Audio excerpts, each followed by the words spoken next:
I remember us having a conversation with Michael Williams where we talked about whether psychology training was too soul destroying and might be appropriate to guide Indigenous students who are interested in issues of well-being to social work, which is seen as more friendly and welcoming and less Hmm. hierarchical, and not to put too fine a point on it, racist, right? So the context was certainly not one where the issues were discussed. And when you developed the idea for what became a full-day event on Indigenous mental health that touched on themes of colonization and intergenerational trauma, as well as other topics, there wasn't, in fact, a mad rush to embrace it, right?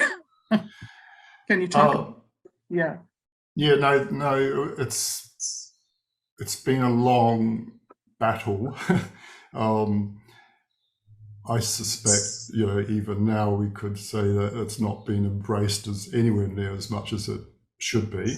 Um, so there's still a lot of work to be done, but at the time it was there was very little to nothing. That the only input were these one-day workshops, which were voluntary, and they were outside the School of Psychology. We ran them over the rooms in the student centre, and students and staff could sign up to them if they wanted to go. It was completely voluntary.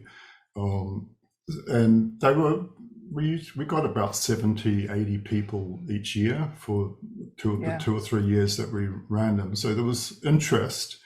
So I was able to particularly demonstrate from students. Yeah. So we're able to make a case, that there is students out there who want to hear about this and learn about it, and that we should have a course within the School of Psychology. Professional space that we're working in, the clinical space. Obviously, in our research, it's a little bit easier to have these initiatives. But I think that what was important about the training, Paul, was the way that you were able to transition it from that voluntary one-day event to the course. Can you tell us about the course?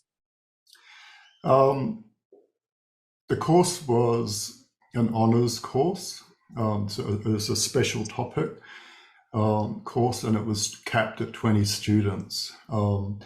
And being a non-Indigenous person, I wasn't going to convene that course, particularly in the early days when I didn't know anywhere near enough. So Michael Williams, the director of the Aboriginal Torres Strait Islander Studies Unit, asked Stephen Corporal, who's a First Nations man, to co-convene it with me. So,